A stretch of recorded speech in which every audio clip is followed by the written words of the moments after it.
Santosh Takle. YouTube Live has also been started. So Google Meet and YouTube Live are the two options by which you can attend this particular session. We are at 7:59. We will start in another 1 minute. Initiation will be from the college fraternity. Okay. Thank you.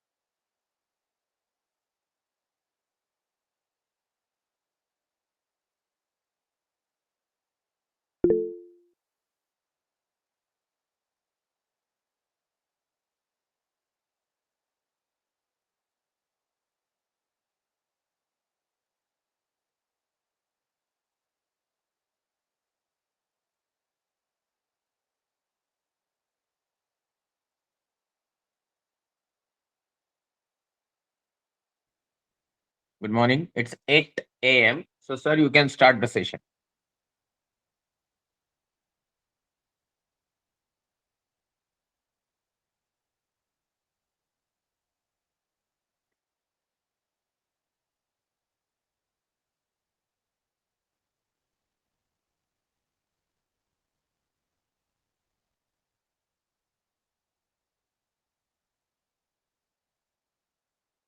Jia, sir, Sakib, sir, it's 8 a.m. Please start the session.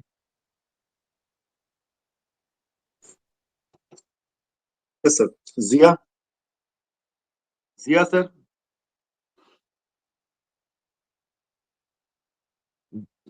Sometimes, sir, there may be some network issue to individual. तो अगर जिया sir नहीं join कर पा रहे या बात कर पा रहे तो आप भी शुरू करेंगे तो कोई प्रॉब्लम नहीं है. शकीब सर स्टार्ट कीजिए. Okay. हेलो. Yeah, Okay, हाँ sir. ठीक है. Okay, sir.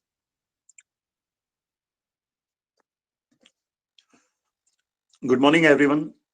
On behalf of MGV's Arts, Science and Commerce College, I, Dr. Shakib Ahmed, Vice Principal of the college, welcome all the participants, especially the today's speaker, Santosh Takle sir, on the very unique topic, universe and scientific temper.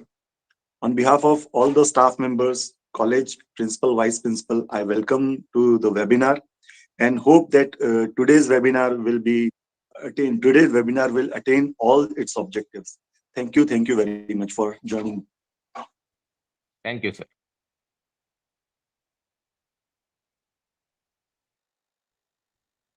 Zia, sir, shall I start or you will have something to say?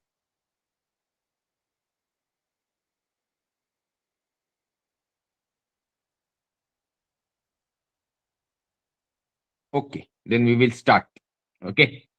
Uh, as far as the introduction of topic and myself as a speaker is concerned, मैं खुद इस opinion का हूं कि अगर मैं अगले 50-60 minute आपसे बात करने ही वाला हूं एक तरफा, तो मेरे बातों से मेरे जो हेलो. हाँ बोलिए सर. हेलो. यस सर, मैं इंट्रो स्टार्ट करूं. या please. So, good morning, everyone. This is Zia Hussain from the Department of Zoology. I'm here to present the introduction of our guest speaker, Dr. Santosh Takle sir. He's a senior scientist in Bhabha Atomic Research Center, Mumbai. It is BARC, Mumbai. And during his social work as well, he's doing science communication, social awareness, and informative as well. He has delivered more than 3,000 lectures and addressed 9 lakh people, including students, teachers, and general people. He has some awards as well. जैसे कि मैं awards के नाम बताऊं अगर तो जल्दी जल्दी थोड़े से अवार्ड्स के नाम बताता हूँ. He has received Panvel Bhushan, Maharashtra गौरव, यशवंत गौरव, राष्ट्र गौरव, and उत्कर्ष कार्यकर्ता, Panvel Gunjan, and Panvel Gaurav. So a lot of awards he has as well. So over to you, sir. We are already late, so ultimately I'm handing to you, sir. Thank you very much. See, as sir said, this introduction, who has worked a lot into the field of scientific research as well as scientific projects which are of utmost national importance will be obviously quite long, and there is no point in going in that.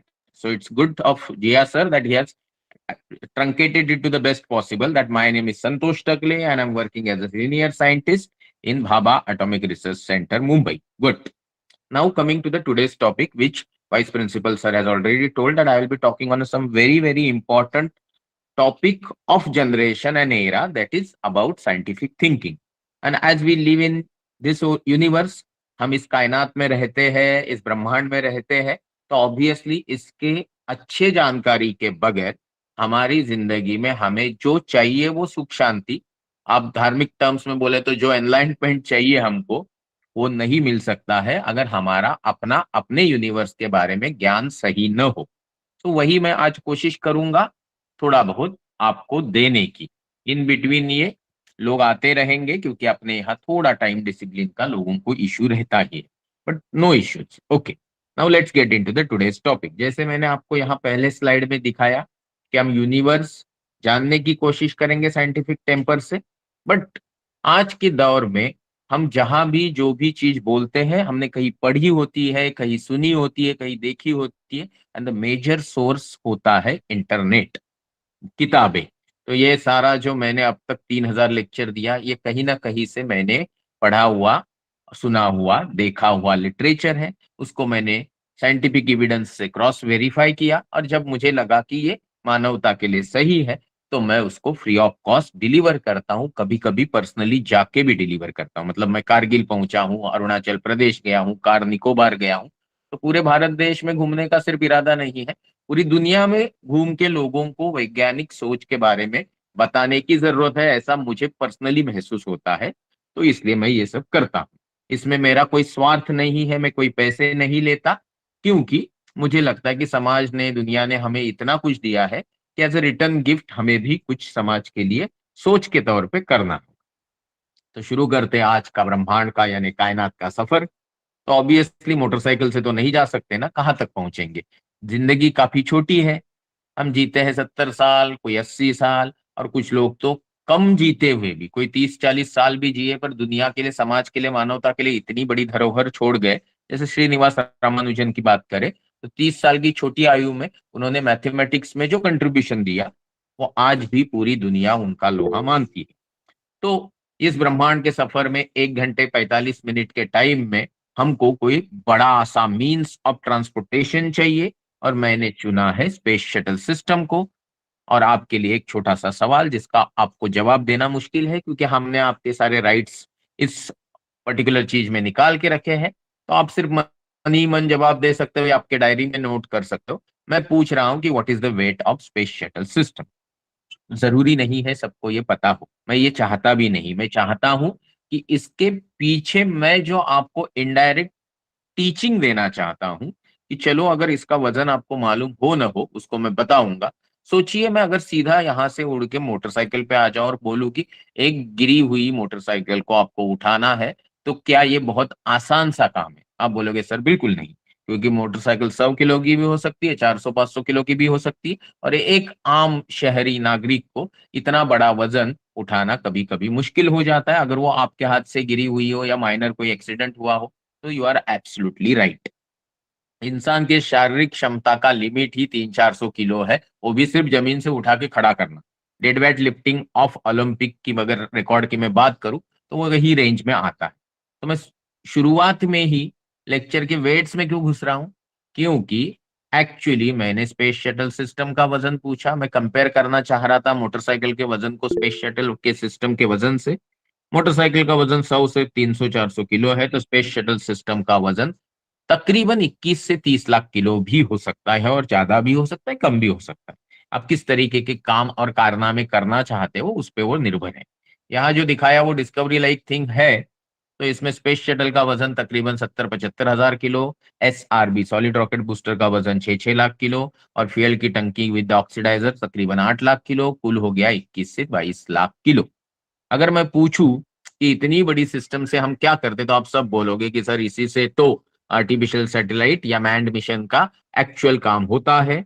लोग अंतरिक्ष में जाते हैं, और इससे हमारा mobile network, TV network, इसी से हमारा वेदर प्रिडिक्शन, रिमोट सेंसिंग, और इसी से कभी कभी मिलिट्री सर्जिकल स्ट्राइक या हमारे जो देश की सीमाएं है उनकी निगरानी और उधर तकलीफ देने वालों को तकलीफ देने में हमें काफी मदद मिलती है।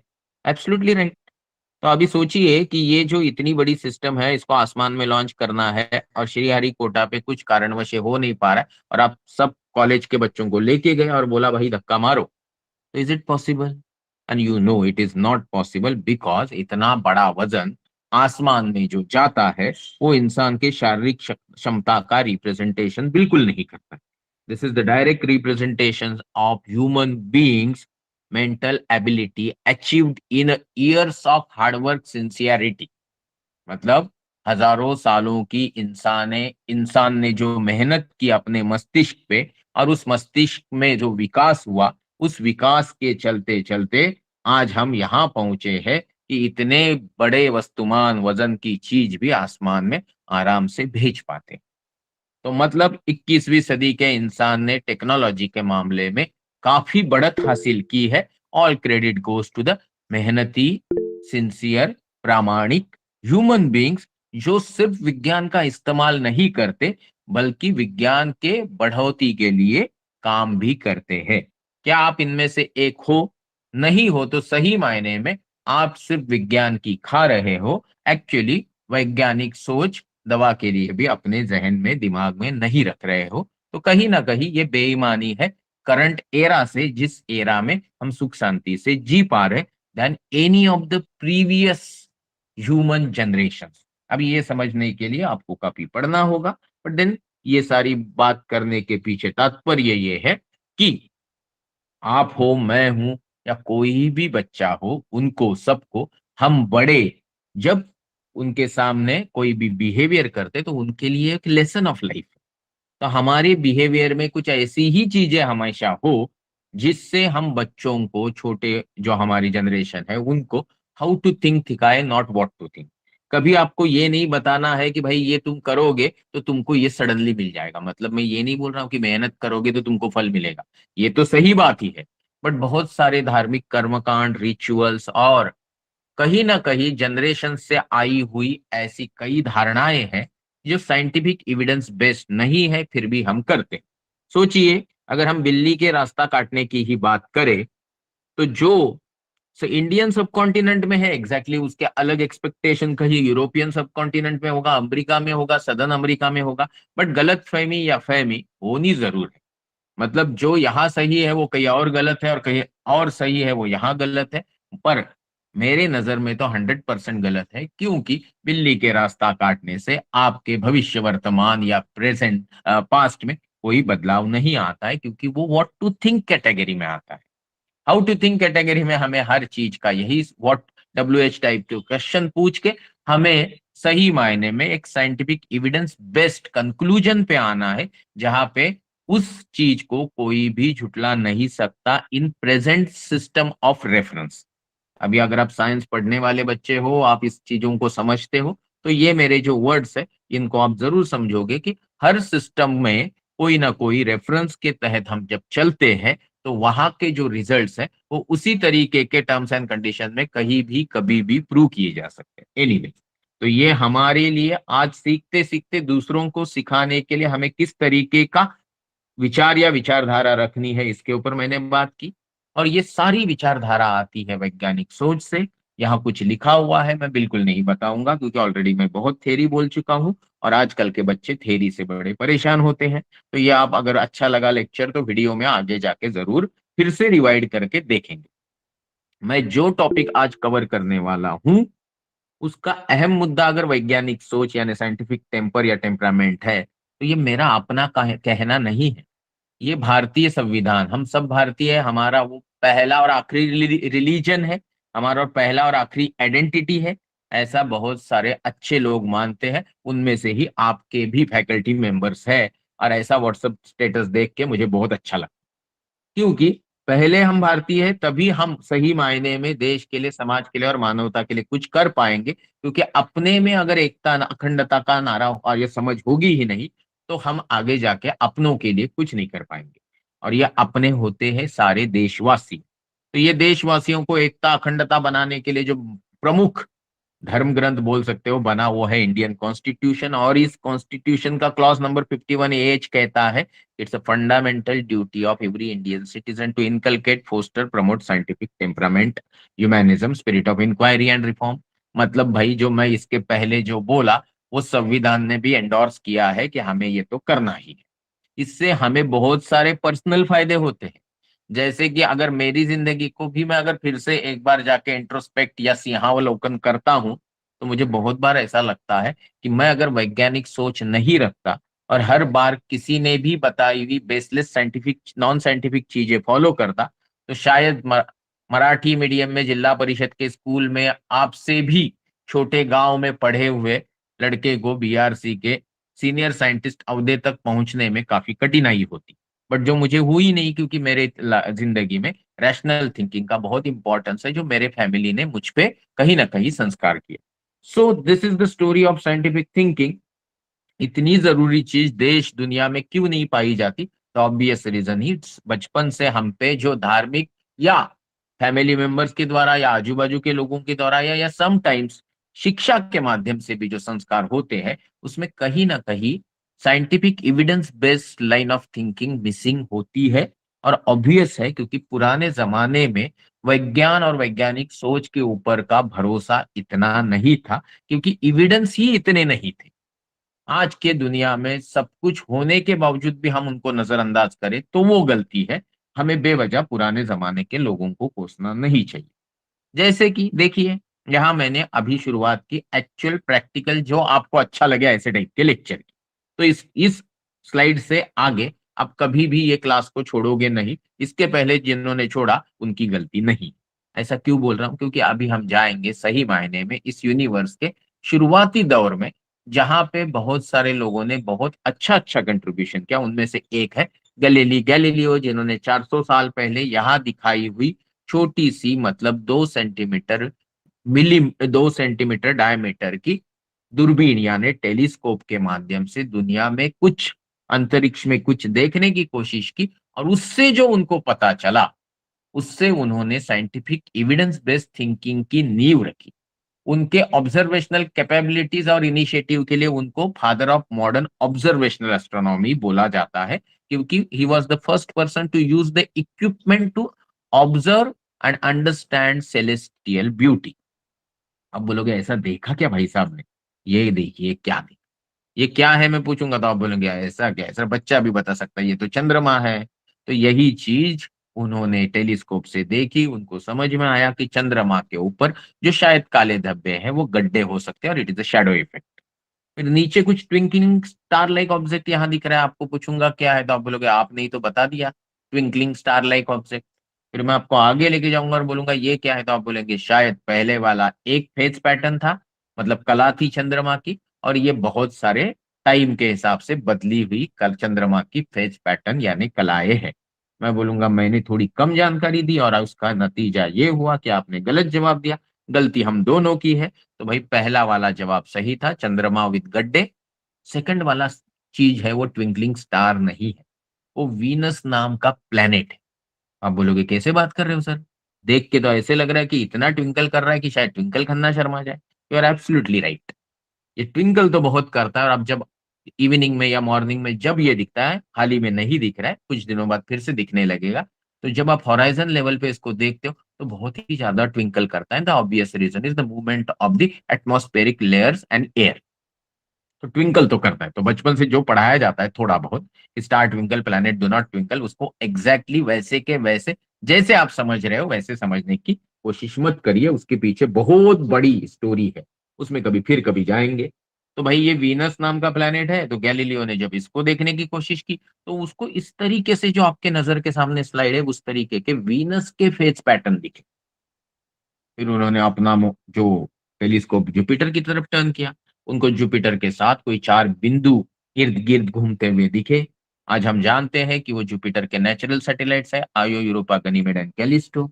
उससे 4 नहीं भाई, 40 भी नहीं, अच्छे खासे 50-60 और 80-83 और भी है जो इर्द गिर्द घूम रहे हैं। उनका पता लगाना है कि वो एग्जैक्टली है कौन। तो ये हो गई जुपिटर की स्टोरी। फिर उन्होंने सैटर्न की तरफ टेलीस्कोप मोड़ा, तो उनको कुछ इस तरीके का पैटर्न दिखा, धुंधला सा, उनको नहीं समझ में आया कि ये सैटर्न का रिंग है। बट उनको ये जरूर समझ में आया कि जिस यूनिफॉर्म ज्योमेट्री की बात उस जमाने के प्रिडोमिनेंट धर्म ग्रंथ उनके यहाँ के बोलते थे, वैसा कोई चीज अस्तित्व नहीं है, बल्कि कुछ अलग ही अस्तित्व में है। तो ये चीज उन्होंने देखी, उन्होंने सन के ऊपर से काले धब्बे यानी सनस्पॉट देखे, उन्होंने कोपरनिकस ने बताया हुआ सूर्य केंद्री सिद्धांत भी प्रूव किया वीनस यानी शुक्र की कलाएं देख के। आप बोलोगे ऐसे थोड़ी सर, भारतवर्ष में मतलब इंडियन सब कॉन्टिनेंट में ऐसे कई खगोल विज्ञानी थे जिन्होंने 1000 साल पहले भी हेलियोसेंट्रिक मॉडल हो या राहु केतु जैसे इमेजिनरी बिंदु हो, इनके ऊपर काफी जानकारी दी थी। And you are absolutely right. But market में वही चीज चलती है जिसका एडवर्टाइजमेंट होता है, और नहीं बोला तो भी यूरोपियन सब कॉन्टिनेंट में अपने नॉलेज का एडवर्टाइजमेंट या फैलाव करने की काफी क्षमता उस जमाने में थी, तो लोग आज भी वही फॉलो कर रहे हैं। कोई गलत बात नहीं है कि 4 लोगों ने किया और बाद में पता चला कि 40 लोगों ने भी वही किया था। हमें फाइनली उनके मेहनत से सीखना है, उसका डिंडोरा नहीं पीटना है कि भाई ये जात धर्म भाषा के आदमी ने इतना रिसर्च किया।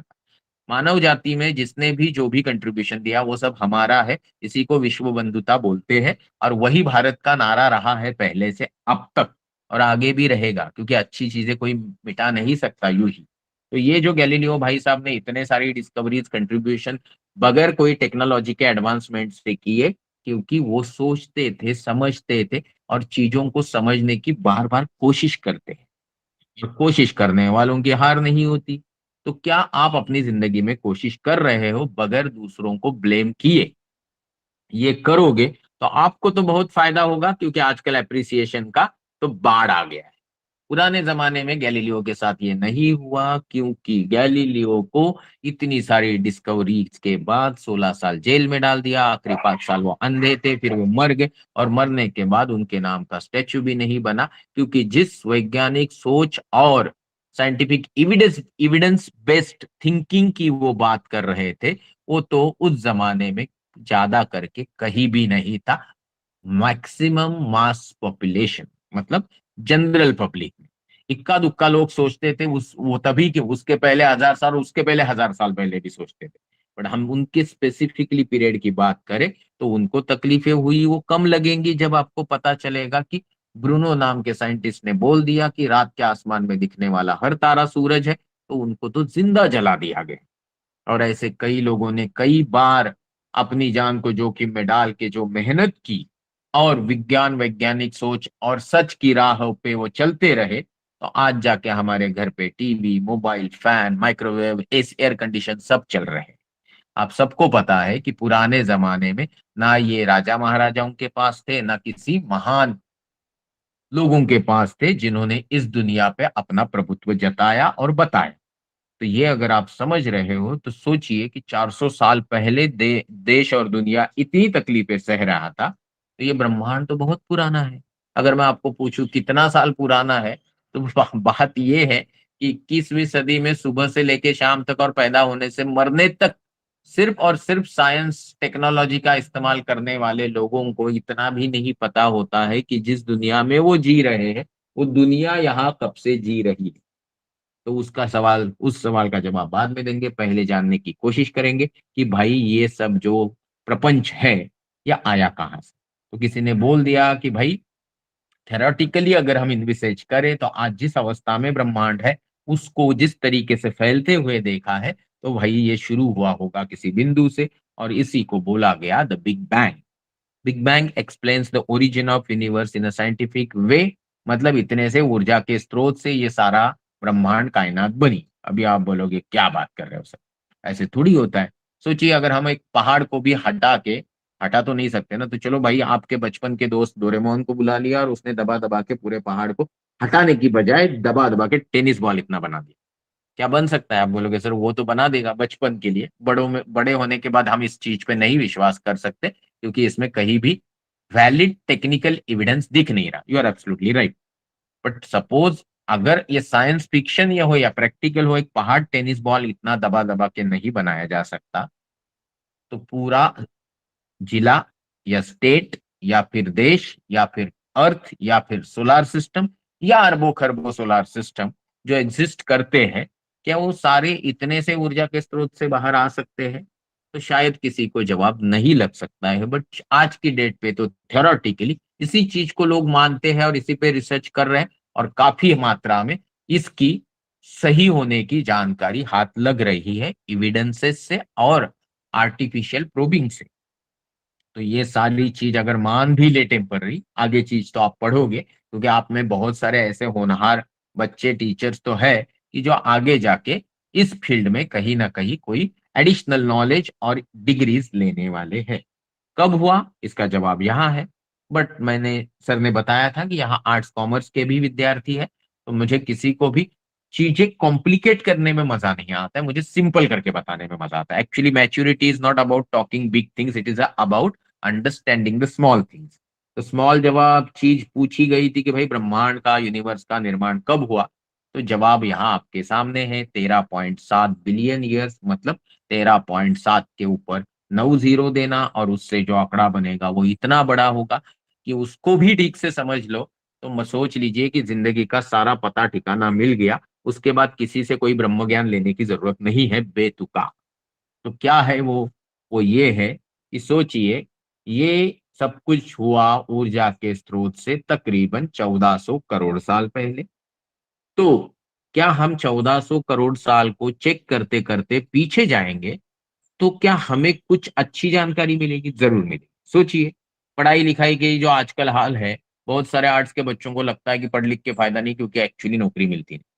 सोचिए, मैं आज से सिर्फ 75 साल आपको पीछे लेके जाता हूँ, देश के आजादी को देखता हूँ, क्योंकि 1947 में जब हमें आजादी मिली तो बहुत सारे लोग पढ़े लिखे भी नहीं थे। जो पढ़े लिखे थे उनमें से बहुत सारे लोग आर्ट्स बैकग्राउंड के थे, और ऐसे होने के बावजूद भी उन्होंने शिद्दत से मेहनत करके अहिंसा से, क्रांति से और बाकी सब तरीके से हमें स्वतंत्रता भी दिलाई, और स्वतंत्र होने के बाद एक एडमिनिस्ट्रेटिव फ्रेमवर्क भी बनाया जिसको हम संविधान या भारतीय राज्य घटना बोलते हैं। अंबेडकर जी की ही बात करें जिन्होंने इसमें मेजर कंट्रीब्यूशन दिया, उनका basic background of education was BA, और उन्होंने जो देश के लिए, भारत माता के लिए करके छोड़ा है उसका तो हम कोई लिमिट ही नहीं दे सकते। ऐसे में आज कोई बीए पढ़ा लिखा बच्चा बोले कि नहीं सर पढ़ लिख के फायदा नहीं है, तो उसमें काफी उसका दोष है, पढ़ाने वाले का दोष है, और ओवरऑल सिस्टम का दोष है, जहां पे लोगों को नॉलेज में कम इंटरेस्ट है और सर्टिफिकेट में ज्यादा इंटरेस्ट है।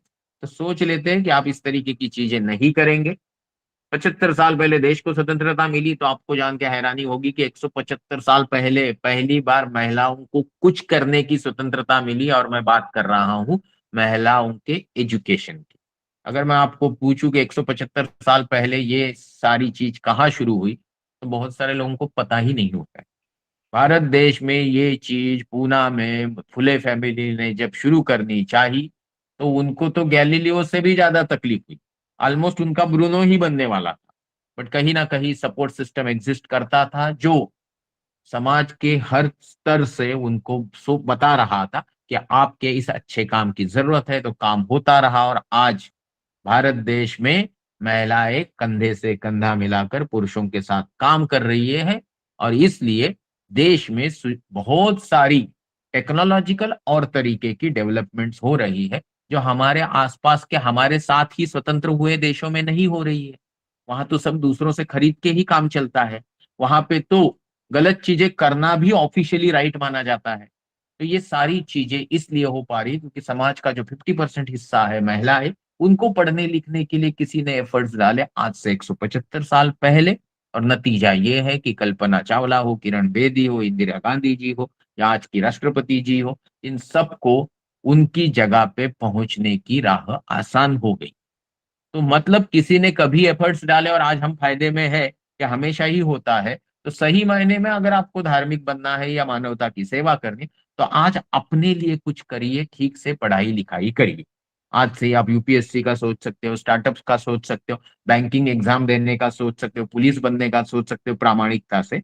और इसमें कोई भी मदद चाहिए तो भाई आज पहचान हो गई है, तो मरते दम तक संतोष टकले आपकी सेवा में हाजिर रहेगा, कंधे से कंधा मिला के। ऐसे नहीं है कि मुझे इलेक्शन में खड़ा होना है और आप बोलेंगे वो चीज मैं कर दूंगा, पहले अकल सिखाऊंगा फिर करूंगा। ओके, तो ये मेरा तरीका हमेशा आप याद रखिए। तो भाई 175 साल पहले महिलाओं को पढ़ने लिखने की आजादी मिली, तो आज से 350 साल पीछे जाएंगे तो बताने की जरूरत नहीं कि महाराष्ट्र उस जमाने में क्या देख रहा था। परकीय आक्रमणों से इतना बेजार था कि आम आदमी के लिए तो घर से निकलना मुश्किल हो गया था। और इन सब आम आदमियों को इर्रेस्पेक्टिव ऑफ जात धर्म भाषा सही मायने में सपोर्ट सिस्टम डेवलप करके दिया छत्रपति शिवाजी महाराज। उनको बोला ही जाता है कि वो एक्चुअली प्रजा के राजा थे।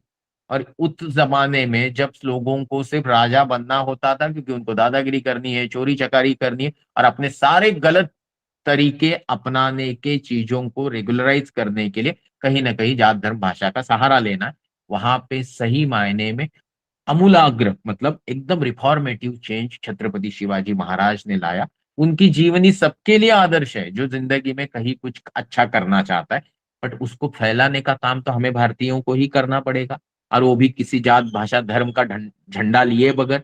मैं तो ये करता हूँ क्योंकि मेरे घर में शिवाजी महाराज का फोटो नहीं है, बट उनके आचार विचार पे तो हम चलते ही है। और पहला आचार विचार है कि सारे इंसान जो समाज के लिए कुछ करना चाहते हैं वो एक है, उसमें कोई जात धर्म भाषा की लेंस से उनको सॉर्ट करने की जरूरत नहीं है। उन्होंने महिलाओं के लिए जो किया उसकी कहानी कितनी सच है पता नहीं, बट रिप्रेजेंटेटिव जरूर है कि अगर 150 साल 250 साल पहले महिलाओं के लिए कोई सोच नहीं रहा था और जो सोच रहे थे उनको कोई पत्थर और कीचड़ मार रहा था, तो 350 साल पहले इस तरीके का वर्च्यू दिखाने की कैपेबिलिटी जिस महान राजा में आई, उसके ऊपर संस्कार कितने अच्छे होंगे उसके घर से, ऑब्वियसली माता जी की तरफ से। तो आप भी जब आगे जाके पेरेंट्स बनोगे तो आपका पहला परम कर्तव्य ये है कि बच्चों को सही संस्कार दीजिए जो कहीं ना कहीं वैज्ञानिक सोच से जुड़े। तो चलो भाई, एक 350 साल पीछे चले गए, अभी सीधा हम चलते 600 साल पीछे। पंजाब जाएंगे तो गुरु गोविंद सिंह गुरु नानक जी मिलेंगे। उससे भी पीछे जाएंगे 1400 साल पीछे जाएंगे और मक्का मदीना जाएंगे तो पैगंबर साहब मिलेंगे। वो भी तो वही कर रहे थे जो अच्छे लोग हमेशा ही समाज के लिए करते आए।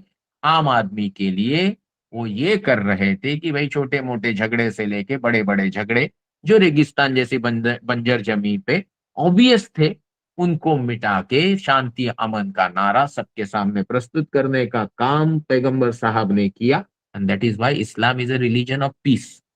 इस बेसिक गाइडलाइन को अगर आप समझोगे तो इसके पीछे भी मैं कुछ जात धर्म भाषाओं की बात करूंगा, बट उसमें से जो अच्छी इथिक्स मोरल वैल्यू रिलेटेड चीजें हैं वो कॉमन है कि भाई everything which is selfish is immoral and irreligious, but what ever is a selfless is a moral and obviously religious. इसी राह और इसी प्रिंसिपल पे सारे प्रॉफिट्स ने, सारे लोगों ने काम किया। तो इसके पीछे भी जाएंगे अगर हम 1400 साल के पीछे भी, तो उसी पीरियड में हमें नालंदा जैसी यूनिवर्सिटीज मिलेंगी। हमें उसी पीरियड में कहीं ना कहीं इंडियन एस्ट्रोनॉमर्स, मतलब हम वराह मिहिर की बात करें या भास्कराचार्य की, आर्यभट्ट की बात करें, तो ये सारे लोग, भास्करा की बात करूंगा, भास्कराचार्य की नहीं क्योंकि वो 11वीं सेंचुरी के हैं, तो ये सब लोग दिखते हैं। अभी मैं सपोज 2000 साल पीछे जाऊं, जीरो पे पहुंच जाऊं, तो मुझे जेरूसलेम के आसपास जीसस क्राइस्ट दिखेंगे। उन्होंने भी तो वही काम किया जो प्रॉफेट मोहम्मद ने किया, वॉर इंडियन रिलीजियस पीपल ने किया। या फिर कहीं भी किसी भी संस्कृति में चले जाओ जहां पे जिनको बहुत रिस्पेक्ट है, ऐसे जो एंसेस्टर्स है, उन्होंने पहला काम धार्मिक जो किया वो है इंसान को इथिक्स, विवेक की राह पे लाने का। उसको बाद में इंप्लीमेंट करके उसमें कंटेमिनेशन डालने का काम स्वार्थी लोगों ने किया। उनको तो हमें उनका स्वार्थ हटा के देखना जरूरी है, ऐसा मुझे लगता है। एनीवेज, अगर मैं 2000 साल पीछे चला गया, जीरो के पीछे जाऊंगा तो उसको बोलूंगा बीसी, मतलब ईसा पूर्व। चलो 260 साल जीरो के पीछे, मतलब आज से 2260 साल पीछे चला गया, मतलब मैं कलिंगा यानी उड़ीसा पहुंच जाऊं, तो मुझे वहां मिलेंगे सम्राट अशोक, जो कलिंगा युद्ध तो जीत गए बट हार गए थे मानसिक तौर पे, क्योंकि उनको समझ में आया था लड़ाई झगड़ा रक्तपात में कुछ नहीं रखा है, सबसे जरूरी चीज है मेंटल पीस यानी मन की शांति, और वो तभी आएगी जब भौतिक शांति आपके आसपास होगी। तो इसलिए उन्होंने हिंसा का रास्ता छोड़ के अहिंसा का रास्ता अपनाया, जो उनके पहले 300-400 साल पहले किसी ने इंप्लीमेंट किया था। और उसके लिए हम थोड़ा थोड़ा पीछे जाएंगे। सम्राट अशोक अगर 260 बीसीई में थे, तो 300 बीसीई में चंद्रगुप्त मौर्य आचार्य चाणक्य थे। उसी पीरियड में पंजाब एरिया में अलेक्जेंडर द ग्रेट पोरस थे। उसी के पीछे 100 साल यूरोप में पाइथागोरस थे जो ज्योमेट्री के किताब में मिलते हैं। और उसी के पीछे 200 साल मतलब आज से 26 साल पहले कहीं ना कहीं भारत में महावीर तीर्थंकर जैन और गौतम बुद्ध थे, जिन्होंने जो अहिंसा का नारा दिया वो आगे चल के भारत के फाउंडेशन का अहम बिल्डिंग ब्लॉक बना। इसी के लिए जो भी लोग हैं यहाँ बात अलग करते और बाहर जाके सिर्फ अहिंसा के नारों की, महात्मा गांधी से लेके गौतम बुद्ध की बात करते हैं, क्योंकि उनको मालूम है कि सही मायने में दुनिया ने भारत की सोच का फिलोसॉफिकल लोहा इसी सोच से माना। Anyway what is important here कि मैं सिर्फ 2600 साल पीछे गया, जाना है 1400 करोड़, तो मैं स्पीड बढ़ाऊंगा। तो मैं मुझे पूछना है आपको कि 2600 में अगर मैं 1000 साल मिला दूं तो 3600 साल पहले भारतवर्ष में ज्ञानी लोग थे, and the obvious answer is yes. Vedang ज्योतिष जो फाउंडेशन है वेदांत का, वेदांग मतलब वेदों का अंग, ज्योतिष मतलब राशि भविष्य नहीं, ज्योतिष मतलब आसमान के ज्योतियों का ज्ञान।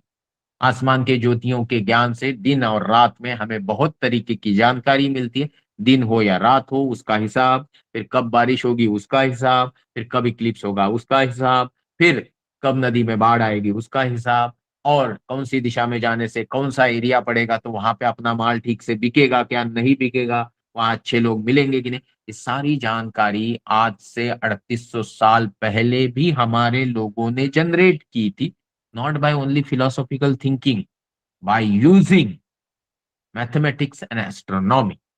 ये जो चीज है इसी को बहुत सारी सिविलाइजेशन ने उठाया और फिर आगे जाके अपने झंडे गाड़े, और हम अभी भी ये सोचते कि हम कहीं गलत राह पे हैं। नहीं, अगर India is a cradle of to the humanity ऐसा अगर मार्क ट्वेन ने कहा, तो उसकी सोच में ये गहराई है कि पुराने जमाने में सुबत्ता होने के चलते देश में काफी तरीके से ज्ञान का प्रचलन था, बट वो ज्ञान कुछ सीमित लोगों के पास रहने के कारण आगे जाके काफी दिक्कतें हुई।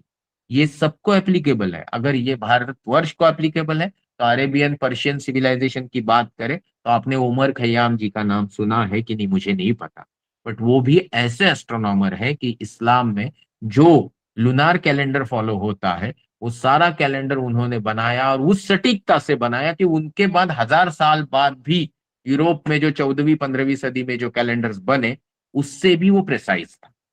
इसका मतलब जरूरी नहीं है कि प्रेजेंट टेक्नोलॉजिकल डेवलपमेंट से जो प्रिसाइज कैलकुलेशन आ रहे हैं उसके ऊपर हम इन सारी चीजों को पकड़े, बिल्कुल ही नहीं। कुछ चीजें रिस्पेक्टेबल होती है, अप्रिशिएट करनी होती है, बट कुछ चीजें वक्त के साथ पीछे छोड़ के आगे जाके नई चीजों को फॉलो करनी होती है। तो ये अगर आप समझे तो प्लीज उमर खयाम जी के बारे में आप पढ़ लीजिए, आपको अच्छी अच्छी चीजें समझ में आएंगी कि कितना कंट्रीब्यूशन अरेबियन सिविलाइजेशन या पर्सियन कॉन्टिनेंट ने एक्चुअली एस्ट्रोनॉमी में और उनके आसपास के लोगों ने दिया है। Now let's go back. 3800 साल पहले भारतवर्ष में इंडियन सब कॉन्टिनेंट में ज्ञानी लोग रहते थे, तो क्या 5000 साल पहले नहीं रहते थे? रहते थे। मोहनजोदारो और Harappa civilisation are the direct evidences कि हमारे देश में सिविलाइजेशन आज से 5 5.5 6 हजार साल पहले भी थी। तो आगे चले, वही 5000 को अभी मैं 10 से मल्टीप्लाई कर देता हूँ, 50,000, फिर 10 से मल्टीप्लाई कर दिया 5 लाख। 5 लाख साल पहले भी भारतवर्ष में कुछ हुआ, जैसे आसमान से एक मिट्योर टपका, वो किसी खजूर पे नहीं अटका, वो जाके महाराष्ट्र के बुल्ढाना डिस्ट्रिक्ट में जाके गिरा और ये लोनार लेक बना, जिसको समझने पढ़ने और उसको जियोलॉजिकली अंडरस्टैंड करने के लिए दुनिया भर के साइंटिस्ट और स्टूडियस लोग वहां आते हैं। हमारे बच्चे बड़े बुजुर्ग सब मंदिर मस्जिद चर्चों के लाइन में लगे हुए हैं। उनको समझ में नहीं आता है कि दुनिया को समझने के लिए एक जगह पे या एक किताब में जाना नहीं होता है, दुनिया को समझने के लिए दुनिया में घूमना जरूरी होता है, और स्पेशली उन जगहों पे जहां पे पुराने सभ्यताओं ने न टेक्नोलॉजी के ना होते हुए, टेलीकम्युनिकेशन के ना होते हुए ऐसा कुछ करके रखा है कि आज भी ऐसे लगता है ये हो सकता है। इजिप्ट के पिरामिड की बात करें, या अजंता एलोरा केव्स में से एलोरा केव्स के कैलाश टेम्पल की बात करें, या देवगिरी फोर्ट की बात करें, या फिर लोनार लेक की बात करें, तो आपको इन सब जगहों पे एज एक्सकर्शन मतलब एजुकेशनल टूर के तौर पे तो जाना ही है। नहीं तो जो भारत को बहुत डेवलप्ड कंट्री बनाने का आपका हमारा सबका कॉमन सपना है, उसमें आपका कंट्रीब्यूशन बहुत कम होके रह जाएगा। तो अगर 5.5 लाख साल पहले ये हुआ तो उसके पहले कुछ था क्या? यस, ये तो आपने सब देखा है, सबको इस तरीके की ग्राफिक्स वाली मूवीज पसंद है। पर मैं पूछूं कि ये ग्राफिक्स के पीछे वाले ये जो डायनासोर नाम के किरदार है, क्या ये पृथ्वी के ऊपर थे? आप बोलेंगे क्यों नहीं थे सर। मैं पूछूंगा कब थे, कब पैदा हुए, कब मरे? तो बच्चे बच्चे भी आजकल मस्ती करते हैं और बोलते हैं सर ना ही हम उनके मैयत पे गए थे, ना बर्थडे पे बुलाया गया था। तो हर हर एक के मैयत और बर्थडे पे जाने की जरूरत नहीं, क्योंकि फ्री फ्री केक बट रहा है। आपका वक्त बहुत ही कम है, लिमिटेड है। 70 80 साल में आपको अपने लिए नहीं, माँ बाप के लिए नहीं, समाज के लिए नहीं, पूरे दुनिया के लिए कुछ करके जाना है। तो आपको आपका हर सेकंड बहुत ही सही ढंग से इस्तेमाल करना। डायनासोर भाई साहब 20 करोड़ साल पहले आए इवोल्यूशन के साइकिल में। 6.5 करोड़ साल पहले, मतलब 65 मिलियन ईयर्स पहले एक्सटिंक्ट हो गए। कुल 1350 लाख साल पृथ्वी के ऊपर वो अस्तित्व में थे। इंसान कब से है? इंसान पिछली 50 60 लाख साल की आयु में जंगल में नंगा पुंगा घूम रहा था, और आज अच्छे खासे कपड़े पहन के घूम रहा है। ये सिर्फ 50 60 70 80 90 100 लाख का ही पीरियड है। तो कोई मुझे बताएगा कि 1350 लाख साल बड़ा है पीरियड, किस 50 100 लाख बड़ा है पीरियड? आप बोलोगे सर 1350 लाख साल बड़ा पीरियड है।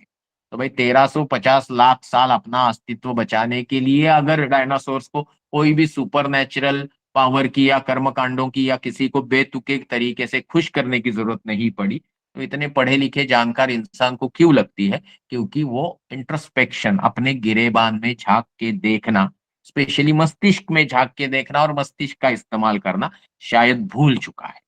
ओके। आप अगर पीले कलर का चश्मा पहनोगे ना, तो आपको पूरी दुनिया पीली पीली दिखेगी। फिर आपको समझ में नहीं आएगा कि दुनिया में कितने रंग हैं। तो ये न हो इसलिए आज का लेक्चर है। तो भाई डायनासोर्स तो थे, वो जिस पृथ्वी पे आए वो पृथ्वी इस तरीके से सूरज से बनी, और ये सूरज जिधर से आया वो विश्व इस तरीके से अस्तित्व में आया। अभी यहाँ पे एक छोटी सी आपको डायग्राम दिखाई गई। ऊर्जा है, नेचुरल प्रक्रिया है, कहीं कुछ सुपर नेचुरल तो दिख नहीं रहा। क्या इसमें कोई आपको भूत पिशाच डायन दिख रही है क्या?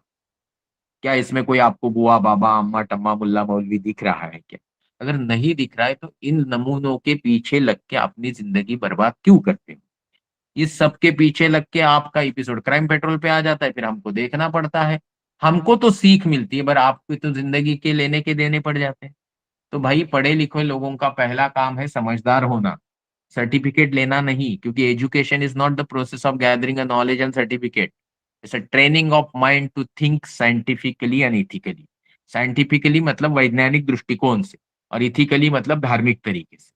तो दोनों चीजें एक ही साथ रहती है, क्योंकि मानवता को उसकी जरूरत है। सिर्फ हमको उनके सही मायने में मायने और मतलब समझने हैं।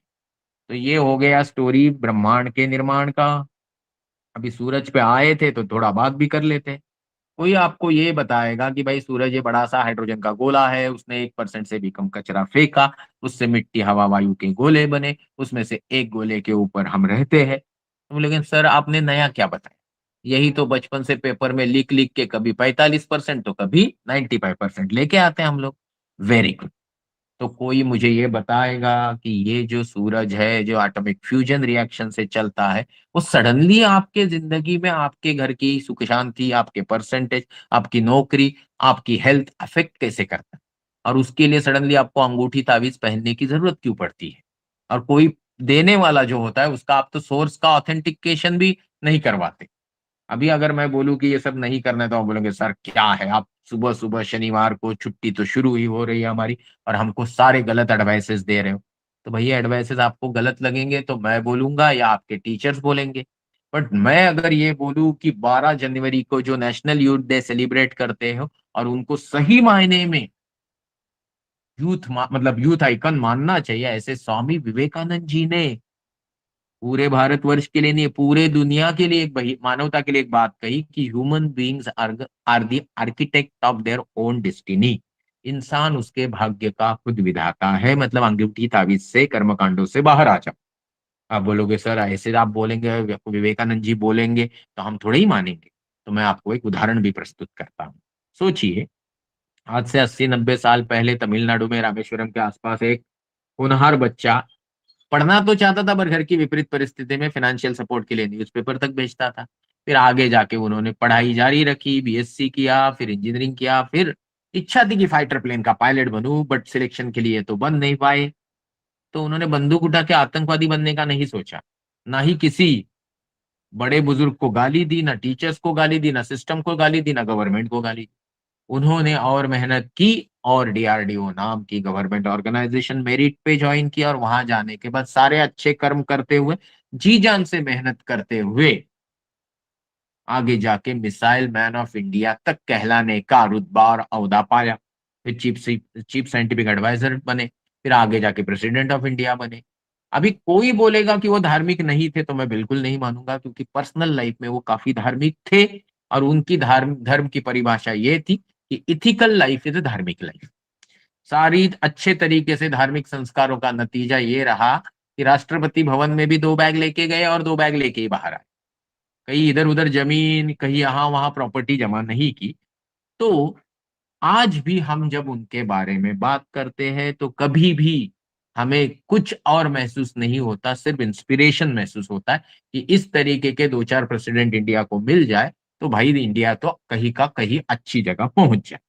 तो जब हम इस तरीके के महान लोग मतलब डॉक्टर कलाम साहब की बात करते हैं, तो क्या हमारे जहन में, दिमाग में कहीं भी उनके जात धर्म भाषा या उनके रख रखाव या उनके फिजिकल ब्यूटी की हम थोड़ी भी चिंता या विचार लाते हैं? नहीं, क्योंकि बड़े लोगों का जिंदगी ही हमारे लिए लेसन है। महात्मा गांधी के फोटो पे लिखा रहता है कि नहीं, स्वामी विवेकानंद जी के फोटो पे लिखा रहता है, कलाम साहब के फोटो पे लिखा है, माई लाइफ इज लेसन।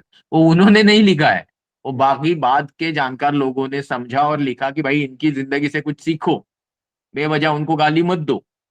तो ये चीज अगर आप समझ पा रहे हैं तो मैं आपको यही बताने की कोशिश कर रहा हूं कि जो स्वामी विवेकानंद जैसे धार्मिक व्यक्ति, जिन्होंने देश की सभ्यता संस्कृति को पूरा दुनिया में पहुंचाया, और उसी तरीके से अपने तरीके से धार्मिक होते हुए भी सर्वधर्मों का आदर करते हुए कलाम साहब ने भी कहीं दुनिया के नजर में ये जाहिर कर दिया कि इंडिया में डाइवर्सिटी होने के बावजूद भी कितनी यूनिटी है और कितना प्राधान्य सबको दिया जाता है इर्रेस्पेक्टिव ऑफ हिज जात धर्म भाषा। तो हमारे जिंदगी में हमको ये इम्प्लीमेंट करना ही चाहिए। अच्छी चीजें इम्प्लीमेंट नहीं करोगे तो जिंदगी में ना खुद के लिए कुछ अच्छा कर पाओगे ना बाकी लोगों के लिए। तो चलो मान लेते हैं कि थोड़ा टेक्निकल कंटेंट सूरज का लेते हैं। सूरज जो हाइड्रोजन का गोला है, जैसे हमारे घर पे एक एलपीजी का गोला रहता है ना, लाल वाला सिलेंडर, 14-15 किलो का, जो 3 महीने अपना खाना बनाता है जलने की प्रक्रिया से, जिसको इंजीनियरिंग या साइंटिफिक टर्म में बोलेंगे oxidation combustion reaction. Nuclear fusion होता है सूरज पे। मैं न्यूक्लियर फिशन से रिलेटेड हूं तो न्यूक्लियर साइंटिस्ट हूं। तो न्यूक्लियर फ्यूजन 14 किलो का नहीं होता है वहां पे 3 महीने में। वहां पे 600 बिलियन किलोग्राम हाइड्रोजन का इस्तेमाल होकर 540 बिलियन किलोग्राम हीलियम बनता है। बचा हुआ जो गायब होता है वो E is equal to mc² से ऊर्जा बना के वहां से फेंकता है वो इलेक्ट्रोमैग्नेटिक रेडिएशन तरंगों के फॉर्म में पृथ्वी तक 15 करोड़ किलोमीटर आके पहुंचता है। फिर भी इतना होता है कि फिजिकल इफेक्ट सुनोगे तो हंस पड़ोगे। सोचो आप सब लोग, हम कश्मीर में या स्विट्जरलैंड में पैदा होते तो जरा ऐसे एप्पल की तरह गोरे गोरे होते कि नहीं। बट अभी हम जहां से हैं वहां थोड़ा डार्कर वर्जन है हमारा। और नीचे की तरफ जाओगे तो और डार्कर वर्जन। वेस्ट इंडीज जाओगे तो बोलोगे साला जल गया। अभी ये वेस्ट इंडीज वाले लोग काले क्यों हुए? क्योंकि उन्होंने पुराने जन्म में पाप किए थे। ऐसा कुछ नहीं हुआ था, ये सब भ्रांतियां, गलत फहमियां, स्वार्थी और मौका परस्त इंसानों ने फैलाई। तो हमें इनसे बचना है तो पहले हमारे सोच में और हमारे समझ में कहीं बदलाव लाना है। तो भाई इस तरीके से ये जो सूरज तकरीबन 1400 से 1500 वैट ऊर्जा पर स्क्वायर मीटर में देता है, इस ऊर्जा का क्या हम इस्तेमाल नहीं कर सकते? कर सकते हैं, अगर हम हमारे मस्तिष्क का विकास करें, टेक्नोलॉजी का निर्माण करें, उसे लगने के लिए जो पैसे हैं वो अपनी जेब से या सरकार से बगैर करप्शन ले और उसको सही तरीके से इस्तेमाल करें।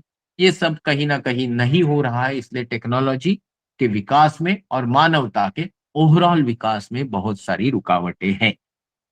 तो अगर ये बात आप समझ गए तो थोड़ा आगे चलेंगे कि भाई ये सूरज का निर्माण, पृथ्वी का निर्माण हुआ, तो उस जैसी चीज के ऊपर जो इस रेफरेंस में आप देख सकते हो फुर्सत से, ये फोटो बाद में देख लीजिए इंटरनेट पे, गूगल यूट्यूब लाइव पे। अभी मुझे बताइए कि ये सूरज के ऊपर इतने हैंडसम ब्यूटीफुल इंसान आए कैसे पृथ्वी के ऊपर? ये पृथ्वी भी तो गर्म आग का गोला थी, फिर ठंडी हो गई, फिर बेजान सी हो गई। तो किसी ने पढ़ाई लिखाई की, 5-6 साल दुनिया का भ्रमण किया, उनका नाम था डार्विन। उन्होंने बोला भाई इवोल्यूशन में बी द रीजन, उत्क्रांति की प्रक्रिया से शायद जीवों में बदलाव आते आते बंदर जैसे किसी प्रजाति से इंसान बना, ऐसा उन्होंने बोला ही था। तो धर्म मार्तंड खड़े हो गए और बोले ऐसे कैसे बात कर रहे, हमारे जंगलों में कितने बंदर रहते हैं, उनके तो कभी हमने इंसान बनते नहीं देखे। अभी आप क्या सोचते हो कि आपके कॉलेज में अगर 50 बंदर किसी पिंजरे में ठूस दोगे और 15 दिन उनको खाना खिलाओगे तो क्या उनके बाल झड़ जाएंगे? फिर 2 महीने बाद उनकी पूंछ झड़ जाएगी और 6 महीने बाद वो बोलेंगे कि भाई जून से मेरा कॉलेज में दाखिला करा दो, मैं भी इंजीनियर या बीएससी करना चाहता हूँ। ये नहीं होता है, ये लोगों को समझ में नहीं आता है। और जो समझाने वाले वो होते हैं, उनको एक्चुअली लोगों को सही चीजें समझानी ही नहीं होती। धार्मिक उन्माद जो है ना, वो इमोशनल मेलोड्रामा है। और इंसान जो है वो इमोशनल भावना प्रधान जीव है। तो ऑब्वियसली भावनाओं के साथ आपके खेल के खुद के बैंक बैलेंस बढ़ाने वाले लोगों से दूर रहिए और खुद की तरक्की के लिए सोचिए। हम सब में कहीं ना कहीं स्वामी विवेकानंद, कलाम साहब छुपे हैं, उनको बाहर लाने का काम हमारा खुद का है। तो भाई टेम्पररी अज्यूम भी करे कि इवोल्यूशन के साइकिल में बंदर जैसे प्रजाति से इंसान और बंदर किसी सरीसृप से और सरीसृप किसी और जीव से आए, तो पृथ्वी के ऊपर बेजान चीजों से जान कहाँ से आई? इसका जवाब है पानी। और पानी कहाँ से आया? इसके कई जवाबों से एक जवाब है शायद मिटियोर यानी उल्का पिंड या धूमकेतु। तो भाई इनके ऊपर पानी कहाँ से आया? बोला तो उनके ऊपर तो बर्फ रहता है। तो आप बोलोगे बर्फ पानी, सर ये क्या बात कर रहे हो, पानी बर्फ तो एक ही चीज है। तो मुर्गी पहले के अंडा? तो मैं बोलूंगा कि भाई या मुर्गी अंडा वाली बात नहीं है कि पानी बर्फ H2O है।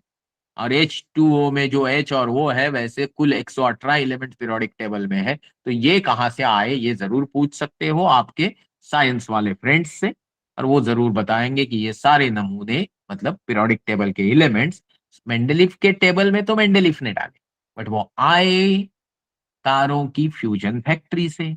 और वहां जब वो बने तो फेंके गए तो आगे जाके सेकंड थर्ड जनरेशन के तारों में, और उसने फेंके हुए कचरे के मिट्टी और वायु के गोलों में मतलब प्लैनेट्स में आए। और उन प्लैनेट्स के ऊपर किसी माध्यम से जब उनका जुड़ाव हुआ और पानी बना, तो उस पानी में अमीनो एसिड से आगे जाते जाते जाते जाते पानी के टेलों में अमीनो एसिड से इस तरीके के सिंगल सेल्यूलर, फिर बदलाव करते करते ही मल्टी सेल्यूलर, फिर करते करते करते बड़े डायनासोर बने और नैसर्गिक प्रक्रिया में एक्सटिंक्ट भी हो गए। और ये जो डायनासोर एक्सटिंक्ट हो गया, उसके बाद कहीं इवोल्यूशन के प्रक्रिया में एक जीव इस तरीके से इवॉल्व हो रहा था। उसके पास डायनासोर की तरह बड़ा शरीर नहीं था, शेर की तरह पंजे नहीं थे, मछली की तरह पानी में छुप नहीं सकता था, पंछी की तरह हवा में उड़ नहीं सकता था।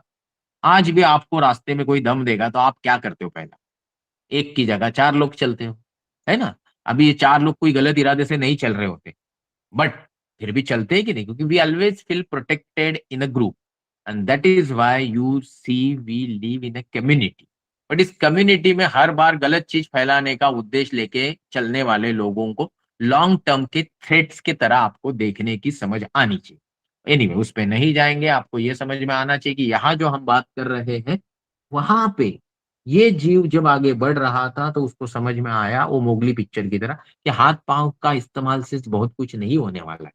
ये दिमाग नाम का जो चीज है, मतलब कंधे के ऊपर वाला मटका, उसका भी इस्तेमाल क्यों न किया जाए। अननोविंगली जब उसने इस्तेमाल किया तो व्हील बनाए, आग को काबू में कर लिया, हथियार बना लिए, जानवरों को पालतू किया, खेती बाड़ी शुरू किया, करते करते करते 5-6 हजार साल पहले घर बनाए, 200 साल पहले मशीनें, 60 साल पहले कंप्यूटर, और 30 साल पहले मोबाइल बना के वो जीव उत्क्रांति की प्रक्रिया में सबसे ऊपर बैठ के पूरे जहां को निचोड़ रहा है अपने स्वार्थ के लिए। कोई धर्म के नाम पे, कोई तरक्की के नाम पे, कोई टेक्नोलॉजी के डेवलपमेंट के नाम पे, कोई कारोबार बढ़ाने के नाम पे।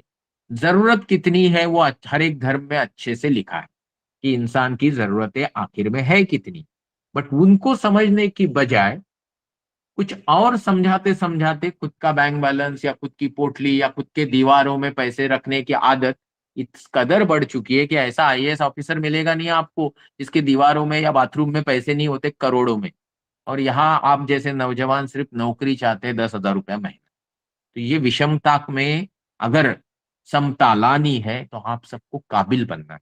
इस काबिल बनने की प्रक्रिया में अगर हम कहीं आपको इस्तेमाल करने वाले गाइड लगते हैं तो प्लीज प्लीज कांटेक्ट में बने रहिए। तो बात ये हुई पहले सेशन की जिसमें हमने यूनिवर्स के सत्य को जानने की कोशिश की। सत्य ये था कि हमें जो कुछ मिला है वो नैसर्गिक प्रक्रिया से मिला है और उसको बचाना है तो पहले समझदार लोगों की इज्जत करना सीखो, जात धर्म भाषा साइड में रख के। मतलब हर मेहनती प्रामाणिक आदमी का, भले वो आपके पेरेंट्स है, आपके टीचर्स है, आपके दोस्त है, ऐसे ही दोस्त चुनिए जो मेहनती प्रामाणिक और सद विचार वाले हैं। ऐसे लोगों के साथ आप कहीं ना कहीं कभी ना कभी समाज के लिए जरूर कुछ करोगे। फिर बचाना किसको है? झंडा लेके झंडा तो नहीं उठाना है, तस्वीर भी नहीं उठानी किसी। बचाना है नेचुरल रिसोर्सेस को। रास्ते पे जाके नहीं, घर में दांत ब्रश करते वक्त नल बंद रखो, दाढ़ी करते वक्त नल बंद रखो, बेवजह रात का पानी सुबह फेंको मत, बेवजह टॉयलेट की टंकी फ्लश मत करो। Don't waste single drop of water, don't waste single grain of food, don't waste anything and don't buy anything. बेवजह सुपर मार्केट में ऑनलाइन से फालतू की शॉपिंग मत करिए। So let's go into something interesting. ये टॉपिक बायोलॉजी वाला है, एस्ट्रोबायोलॉजी वाला, तो जिया सर का फेवरेट टॉपिक हो सकता है क्योंकि वो लिखते ही अपने नाम में वैसा है। तो he will explain you later कि कब दुनिया आई, इवोल्यूशन कैसे हुआ, वगैरह वगैरह। Let's get into the today's topic. Next, अगले 10 मिनट में लेक्चर खत्म होने वाला है on standard time of 9 AM।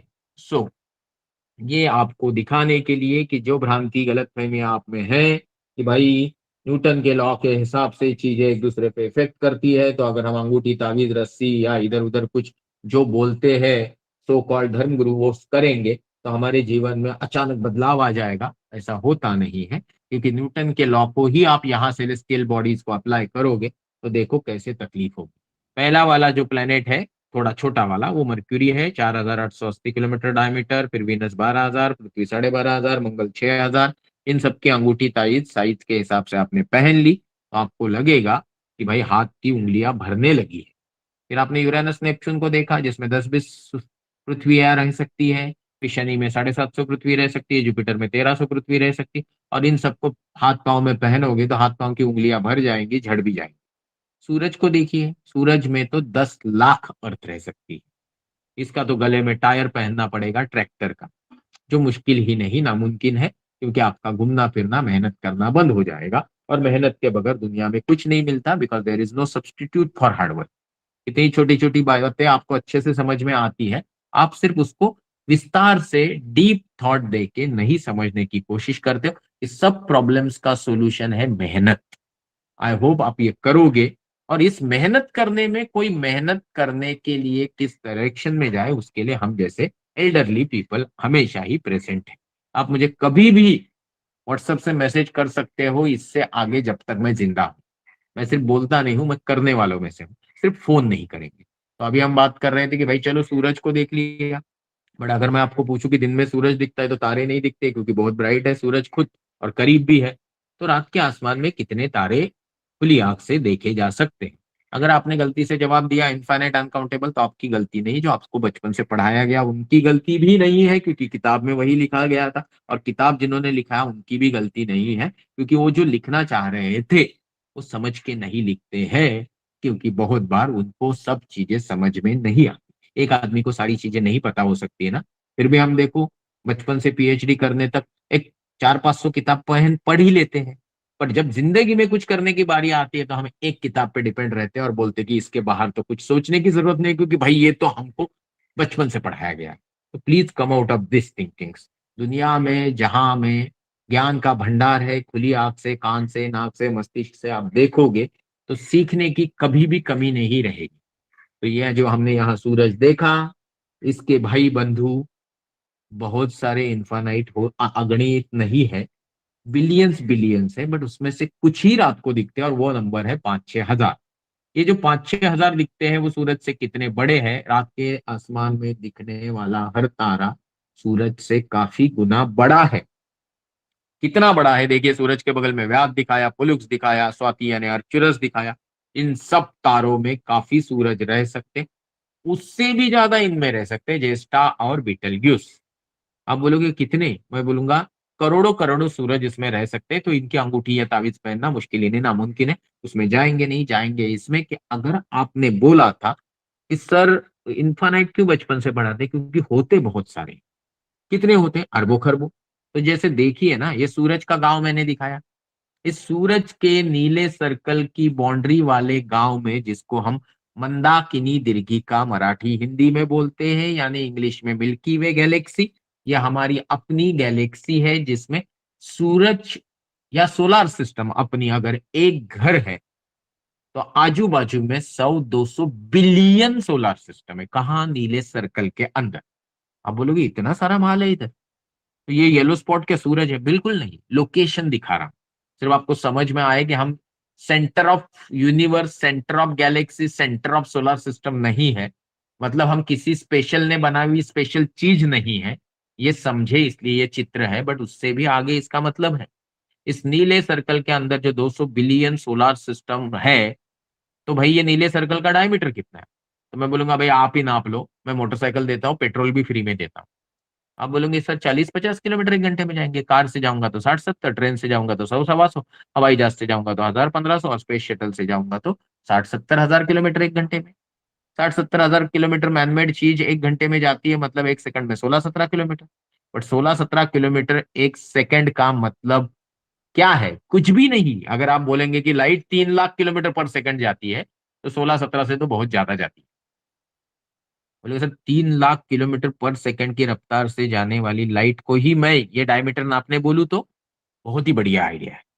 Light को हमने एक छोर में रखा, डायमेट्रिकली उसको दूसरे छोर जाना है, आपने बोला भागो, लाइट भी उसके मैक्सिमम स्पीड से भाग रही है।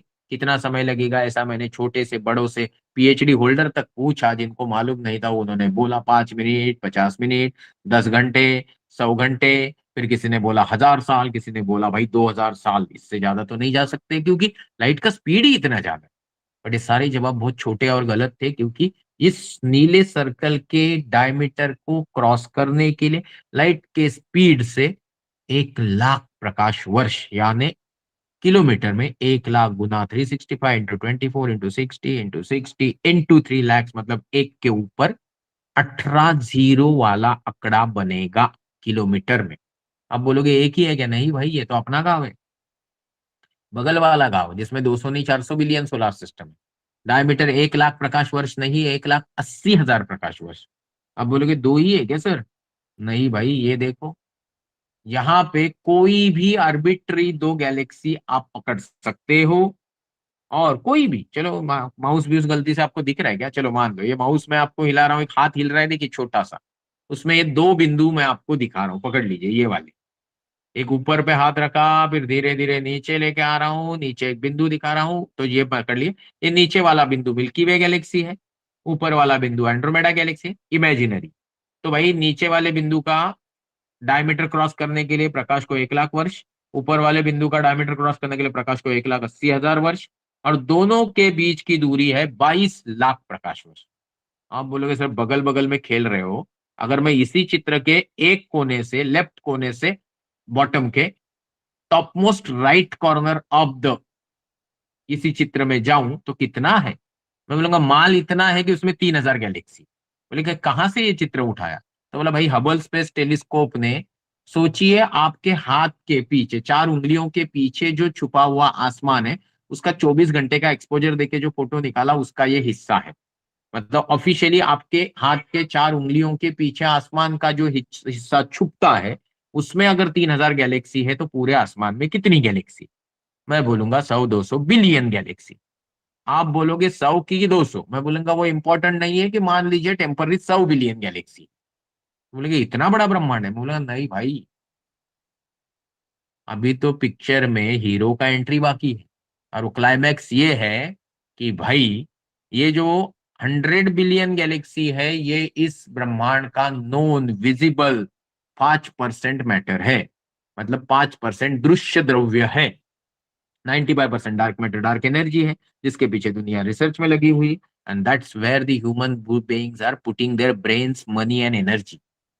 आप में से कई और दुनिया में से कई लोग सुबह उठते हैं, खाना खाते हैं, आराम फरमाते हैं, चोरी चकारी से पैसे कमाते हैं, और फिर सोचते हैं कि यार देखो मेरी छोटी सी मेहनत को कितना रिटर्न गिफ्ट मिल रहा है, मतलब कोई ऊपर बैठ के देख रहा है और मुझे मदद कर रहा है। भाई गलत आदमी को क्यों अच्छा ऊपर वाला मदद करेगा?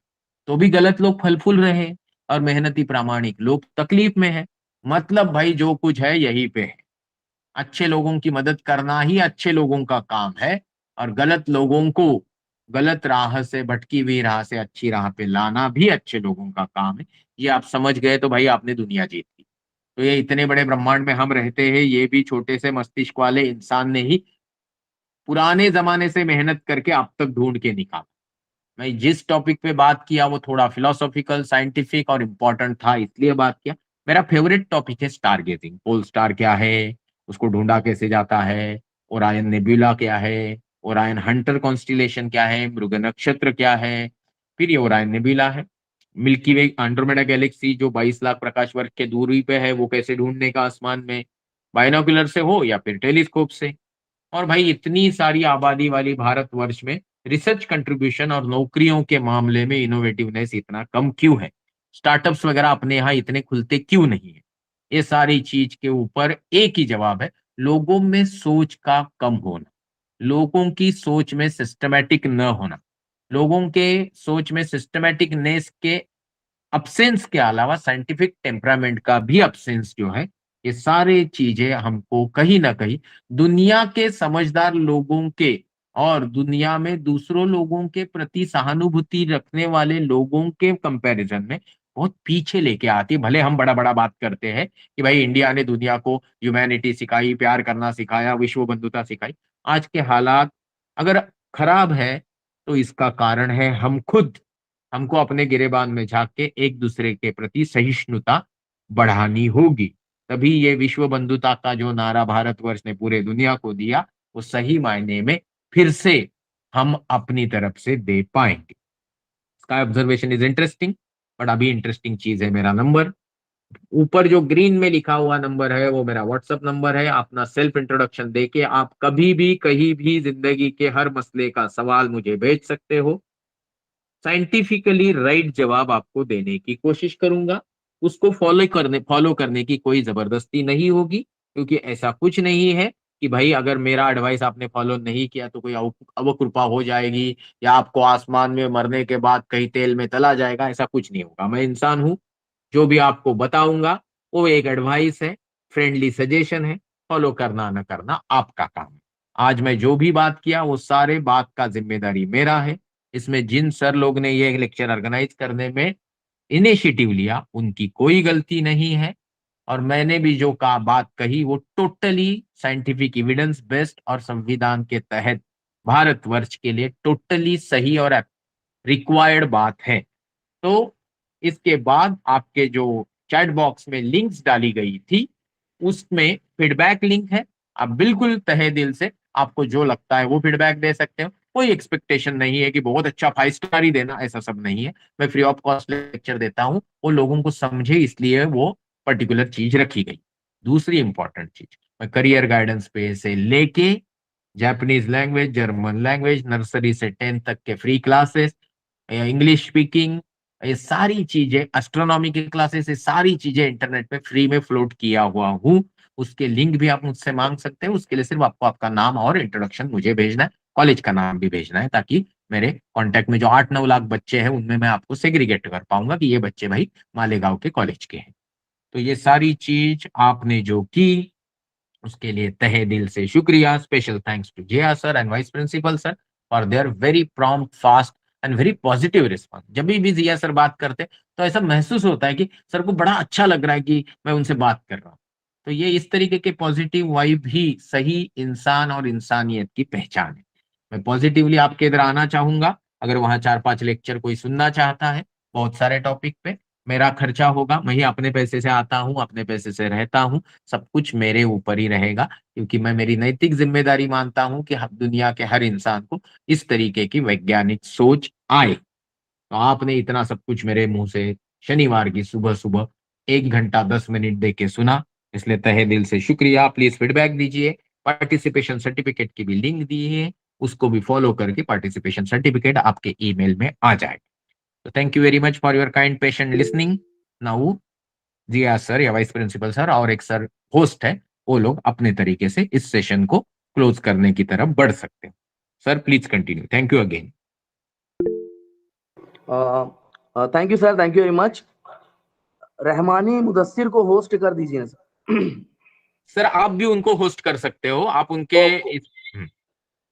Okay sir.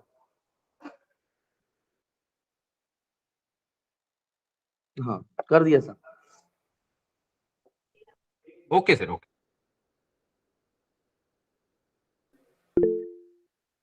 Start Rahmani sir.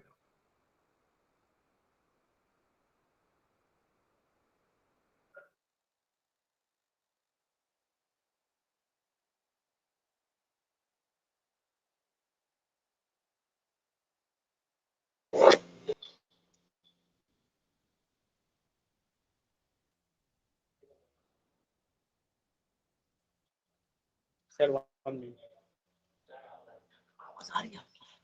Hello, am I audible? Yes sir, yes sir. Okay. Good morning to all. On behalf of MG Vidya Mandir, Arts, Commerce and Science College, Malegaon City, this is Professor Rahmani Mudassir here to present the vote of thanks. I am very much thankful to our keynote speaker, Dr. Santosh Takle, Senior Scientist, Baba Atomic Research Center, Mumbai. Sir, it was very informative session on understanding the universe with scientific temperament, in which you talk about on scientific approach. Thanks a lot for sparing your valuable time. I would like to thank all participants who have joined this webinar from Malegaon to Maharashtra and all over India. Because of you, this webinar got grand success. I'm also thankful to our beloved principal, S.C. Hade, Dean of Commerce Faculty, MG Vidya Mandir, Dr. Arif Anjum, Vice Principal of our college, Dr. Shakib, IQAC Coordinator, Professor Sharif Chogle, and all teaching and non-teaching staff members who helped to organize this webinar smoothly, and thankful to all whose who directly and indirectly being instrumental in organizing this webinar. Thank you. Thank you very much. Thank you, sir. Thank you, sir. Thank you. Sir, shall we close the meeting? 1 minute, sir. Yes, sir. sir.